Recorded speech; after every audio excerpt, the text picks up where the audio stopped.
This is a lecture about racism in the USA, in the past and in the present. It's also about how slavery back then still shapes society now. In 1963, during the March on Washington for Jobs and Freedom, Martin Luther King Jr. proclaimed, "I have a dream." I have a dream. My poor little children will one day live in a nation where they will not be judged by the color of their skin, but by the content of their character. That was over 50 years ago. Has King's dream come true?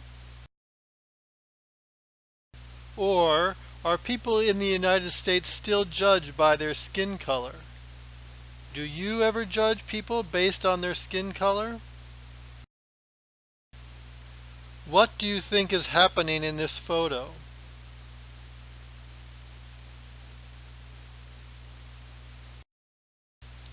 The truth is, many people today still assume that a person with lighter skin is superior to a person with darker skin. They assume that darker skin means a person is dirty, dangerous, dumb, and doesn't matter. This thinking comes out of our history. For almost 250 years in North America, there was a slave system based mostly on skin color. People with pale skin, who called themselves white, treated people of African descent, people with brown skin, as property, bought and sold them, forced them to work without pay, abused and tortured them, and called them black, meaning unclean. Slave owners typically kept slaves uneducated, miserable, exhausted, and scared, then said, "See, blacks are so dumb they need to be enslaved." Thomas Jefferson, who owned hundreds of slaves, put it this way: "It appears to me that in memory they are equal to the whites, in reason much inferior, and in imagination they are dull, tasteless, and anomalous." In 1865, the U.S. government outlawed slavery, but that didn't necessarily change people's attitudes. Whites still looked at dark skin as a mark of inferiority. For many whites, racial superiority was part of their identity, important to their self-esteem. Throughout the South, whites passed segregation laws. Segregation means separation. Perhaps you've heard that blacks had to ride in the back of the buses.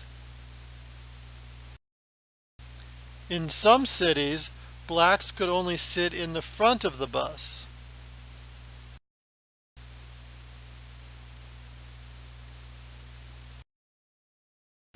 It wasn't just buses. In the South, segregation meant separate drinking fountains, separate bathrooms, separate train cars. Most hotels and restaurants were whites only. Same with public parks, beaches, libraries, and swimming pools. No blacks allowed. If you violated these rules, you might be arrested, you might be beaten, you might be killed. Whites also forced people with dark skin to go to separate schools with inferior resources, to live in separate neighborhoods, to worship in separate churches. Segregation was used to tell people with dark skin that even without slavery, they were inferior to whites.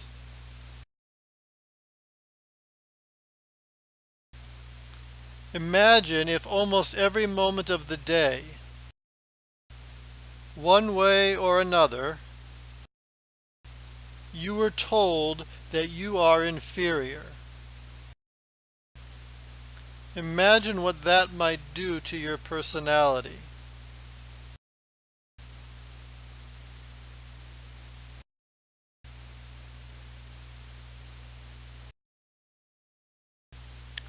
That was life in the South, where most blacks lived. In the rest of the country, North and West, whites didn't just want whites-only stores and neighborhoods, they wanted whites-only towns.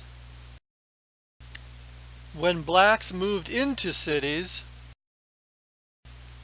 whites moved out and created suburbs, no blacks allowed. In some Midwestern towns, blacks could work and shop, but had to be out by sundown. Whites didn't want to live near people they thought were dirty, dangerous, and dumb. But the dangerous ones were usually white, and they often used violence to chase blacks out. In some cities, including Chicago, St. Louis, and Tulsa, white rioters killed hundreds of blacks and burned down their neighborhoods. Whites also attacked Native Americans and people of Mexican ancestry and people of Asian ancestry. In 1942, the U.S. government locked 120,000 people of Japanese descent in concentration camps, even though they had done nothing wrong. Can you imagine living in such a violently racist society? Over 250 years of slavery, then a full century of segregation. Would you like to be surrounded by so much hatred? Fortunately, things have changed. How did the change happen? To put it simply, through nonviolence. Martin Luther King and the Civil Rights Movement used nonviolence to teach the country that racist hatred and cruelty are wrong. Rather than strike back at white racists, the movement sought to transform them into better, more loving people. Our aim must never be to defeat or humiliate the white man, but to win his friendship and understanding. We must come to see that the end we seek is a society at peace with itself, a society that can live with its conscience. That will be a day not of the white man, not of the black man. That will be the day of man as man.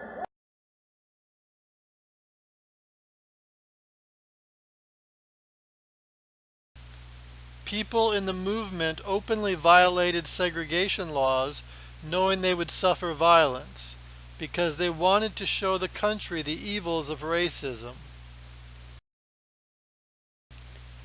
As a result, many whites began to speak out against racism, and the U.S. Congress finally banned segregation laws. It took a while, but as blacks and whites began attending school together, working in the same office together, playing sports together, attending church together, and living as next-door neighbors, whites found out that it was okay to be friends. It was okay to treat all people with respect. The country is less hateful today. That's the good news. We don't have slavery. We don't have segregation laws. The bad news is we still have at least 3 forms of racism.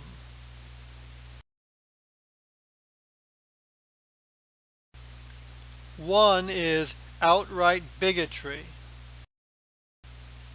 like these white supremacists. They aren't as common as they were 100 years ago, but they still exist. trying to spread their ugly message of hate. And sometimes their message gets through. This unhappy young man had a difficult childhood and drug problems. After reading white supremacist hate literature online, he became convinced that blacks were going to take over the world. In June 2015, he murdered 9 African Americans at a prayer service in Charleston, South Carolina. He said he wanted to start a race war.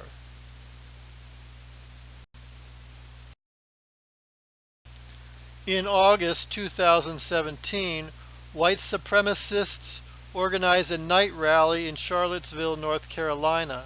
They marched and chanted, "You will not replace us." The following day they rioted, killing 1 person and injuring many more. They were upset that the city was going to remove a statue of Robert E. Lee, a general who committed treason against the USA and fought to preserve slavery. The statue was erected around 1920 as a symbol of white supremacy and segregation.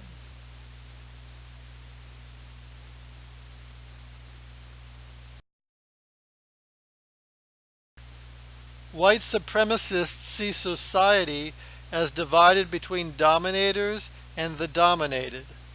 They fear that if their group isn't on top, someone else will dominate them. That is why they shouted, "You will not replace us." They refuse to imagine a society based on cooperation rather than domination, love rather than hatred and fear.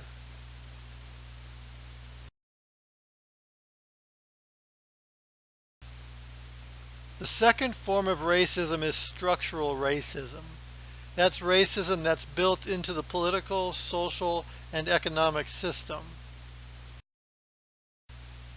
Here's one example. Today in the USA, 26% of blacks live in poverty, compared to 10% of whites. One big reason is that for over 350 years, whites forced blacks to live in poverty.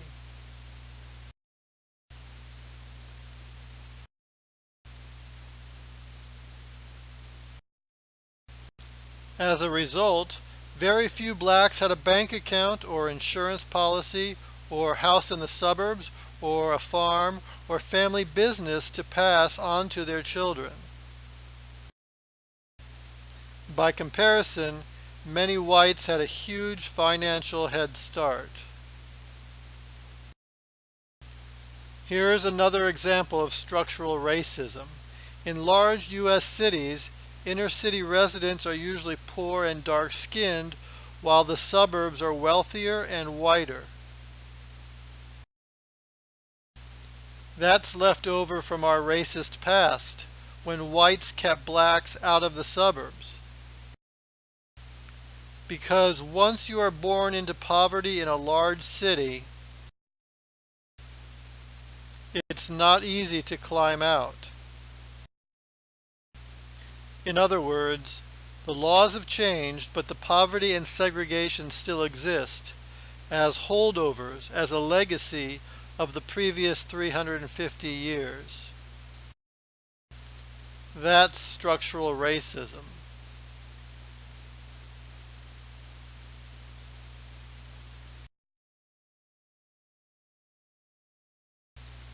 Which brings us to the third form of racism, racist assumptions.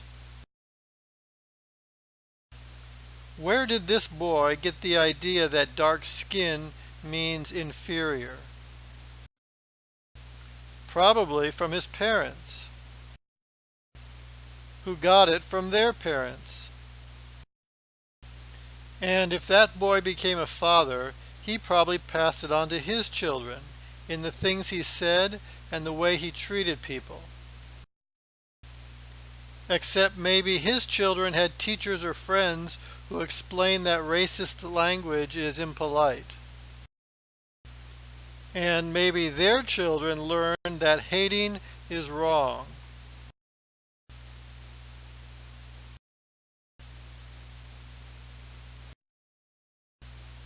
So now his grandson has mixed messages in his head. The old family racism versus the new culture of diversity and tolerance. An easy choice, right? Except there's a strong possibility that the grandson lives in a mostly white town and all his neighbors and friends are white. The average white person doesn't meet many people that look like this, even though millions exist.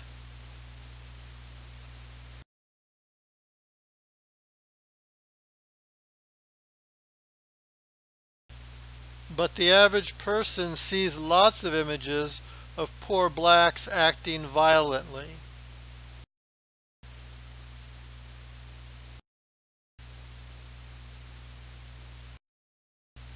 The structural racism, segregation, and poverty reinforces the negative assumptions deep in the brain. We call these hidden biases, negative thoughts and beliefs you don't even know you have. For many people, racist assumptions are subconscious. On the surface, they don't mean to be racist. They aren't haters. They may not even be aware of what they are thinking.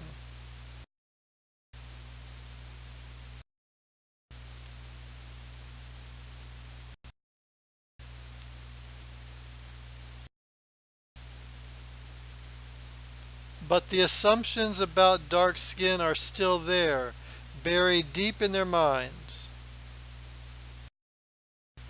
And hidden biases can easily influence the way people treat each other.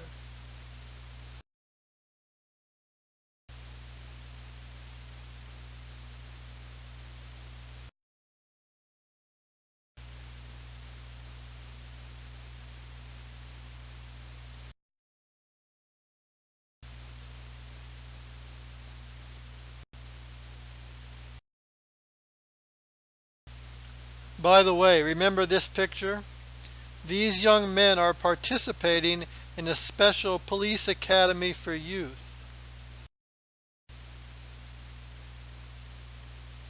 So think about it again and be honest.